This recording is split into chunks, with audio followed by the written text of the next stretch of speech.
नटवर बपुः कर्णयो कणिकार बिभ्रदिवासा कनक कपिशं वैजयन्ती च मालाम् रन्ध्रान् वेणोरधरसुधया पूरयो गोपवृन्दै बृन्दारण्यं स्वपदरमणं प्राविशद गीतिकीर्तिः।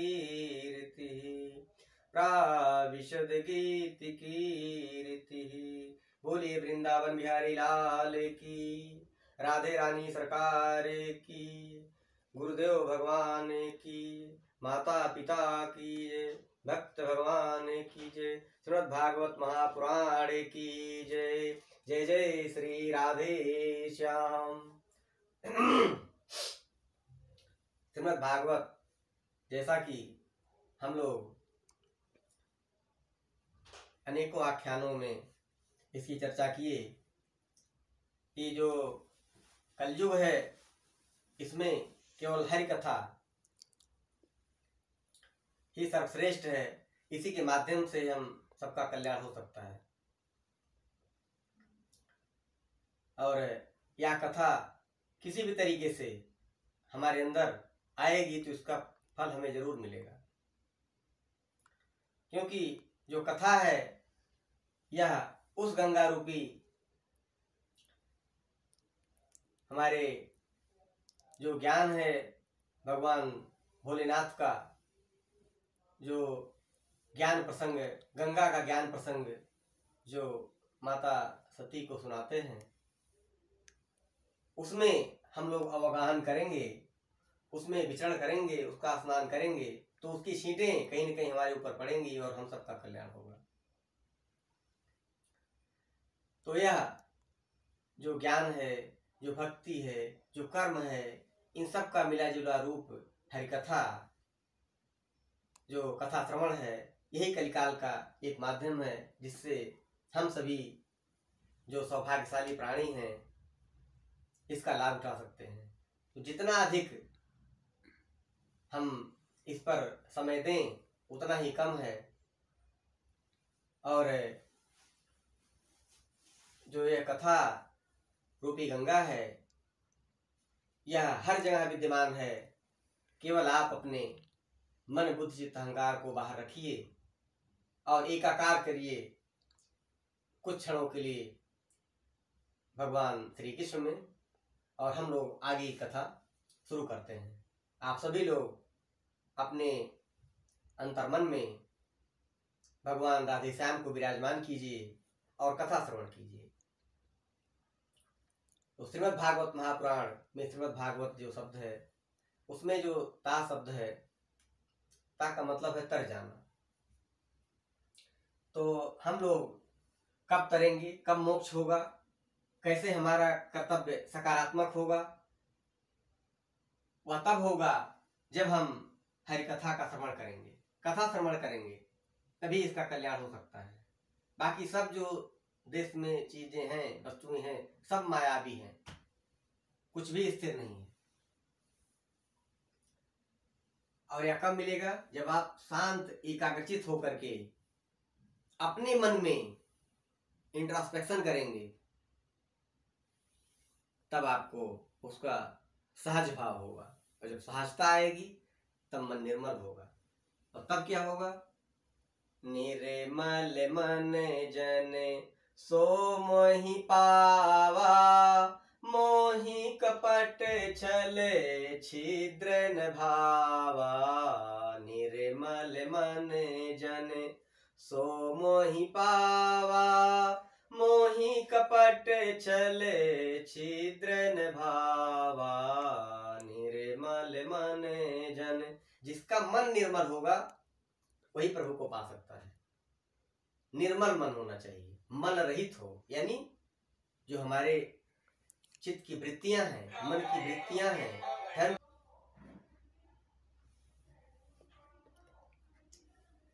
जो निर्मल मन है।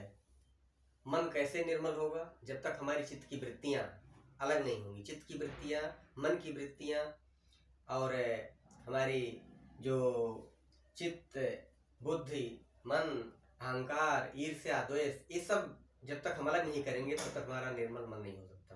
और बिना निर्मल मन के भगवान को पाया नहीं जा सकता। और आप निर्मल मन जब होगा तभी आपका भाव पवित्र होगा। और बिना भाव पवित्र किए आप भगवान की भक्ति पा नहीं सकते। क्यों?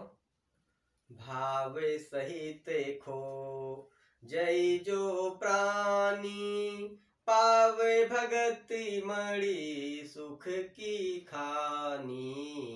पावे भगति मणि सुख की खानी, भाव सहित खो जय जो प्राणी।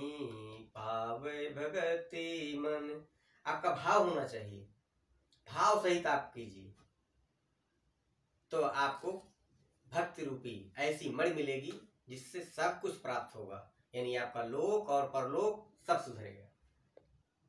तो लोक और परलोक, अगर जब परलोक यहाँ सुख चाहूं, जो परलोक यहाँ सुख चाहूं, तब मम बचन हृदय दृढ़ गहूं। जब परलोक, अगर आप यहाँ और वहां दोनों जगह सुख प्राप्त करना चाहते हैं तो इसको दृढ़ता से पकड़ लीजिए। क्या दृढ़ता से आपको पकड़ना है? भक्ति। भाव सहित खोजेंगे तो भक्ति की मणि मिलेगी। और जब भक्ति आ जाएगी तब क्या होगा? भक्ति अगर आपके अंदर आ गई तो क्या चमत्कार होगा? भक्ति सुतंत्र सकल सुख खानी, भक्ति सुतंत्र सकल सुख खानी। बिनु सत्संग न पावहि प्राणी, बिनु सत्संग न पावहि प्राणी। भक्ति सुतंत्र सकल गुण खानी, भक्ति सुतंत्र। ऐसी सुंदरता है भक्ति में। आप किस रूप में भक्ति करो? भक्ति को हालांकि 9 रूप ही वर्णन है, उस रूपों में से किसी का भी आप वर्णन कर लो, किसी को भी अपना लो, किसी देवता को अपना लो, कल्याण निश्चित है। तो इसमें कलयुग में केवल एक ही माध्यम है, भक्ति। भक्ति कैसी? केवल कथा कीर्तन, कल्याण निश्चित। तो इसने आसान तरीका और कुछ है ही नहीं। हरि कीर्तन कीजिए, कथा श्रवण कीजिए। क्यों?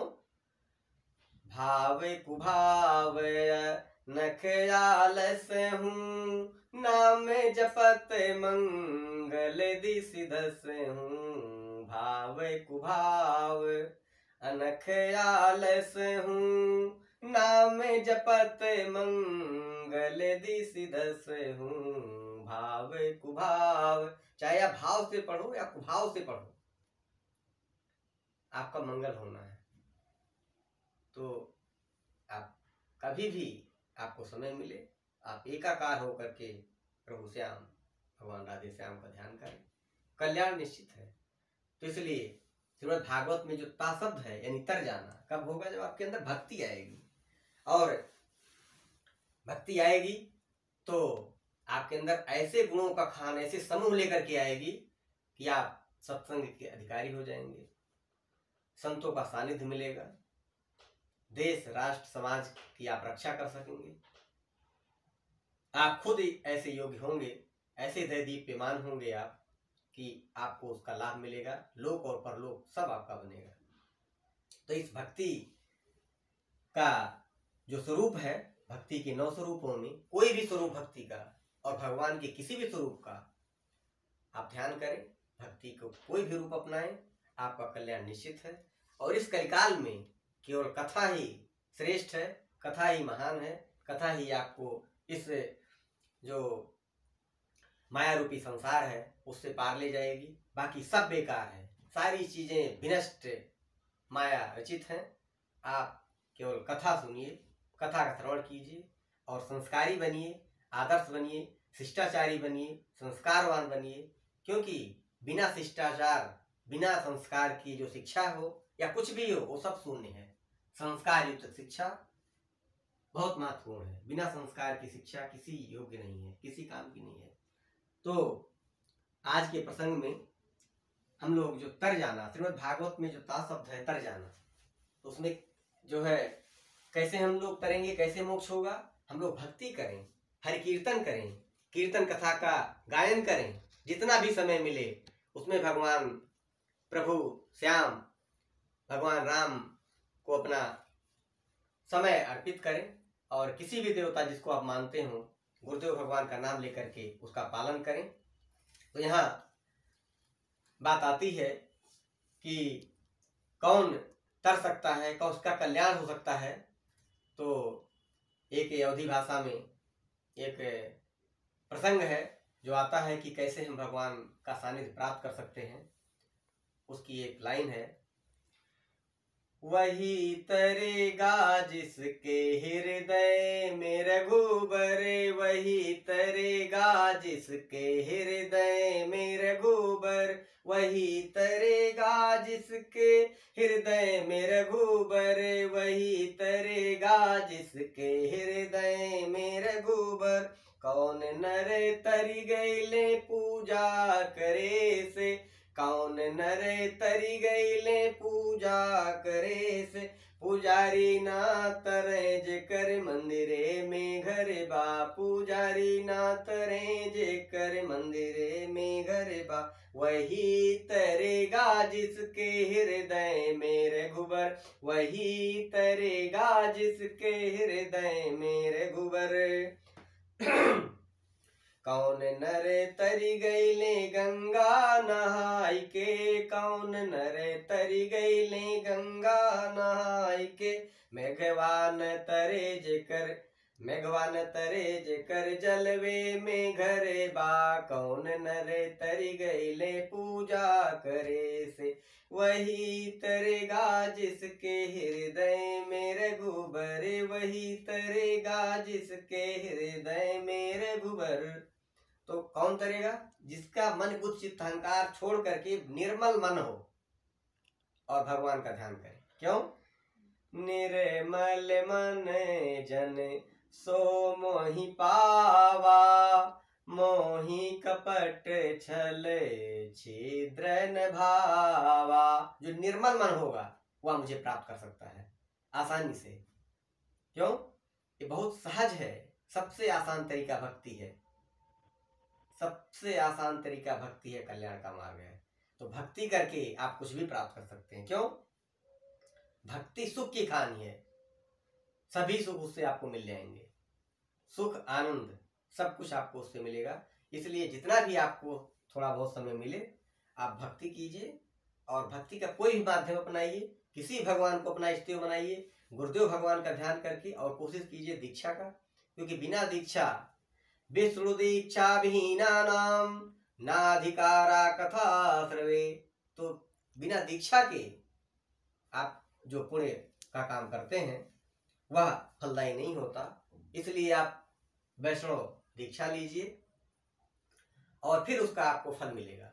दीक्षा लेकर के आप कथा सुनेंगे, कथा करेंगे, दान करेंगे, यज्ञ करेंगे, तो उसका आपको पूर्ण लाभ मिलेगा। इसलिए आप सभी लोग कोशिश करें कि दीक्षा जरूर ले लें, अपना योग्य गुरु बनाएं, और एक गुरु ढूंढें। गुरु तो आप बना नहीं सकते, आप गुरु कर लीजिए, जो भी श्रेष्ठ आपको लगे उसको गुरु बनाइए। गुरु बनाने का मतलब है आप गुरु को बनाइए नहीं, बल्कि गुरु की जो शिक्षाएं उसका पालन करें। गुरु जो आपको अंधकार से प्रकाश की तरफ ले जाए, यानी आपको इस लोक से पारलौकिक गुणों का ध्यान कराए, भगवान से मिलाए, ऐसे गुरु को आप अपना गुरु बनाएं, उससे दीक्षा लें, और यह कोशिश करें वह वैष्णव हो, वैष्णव गुरु बनाएं।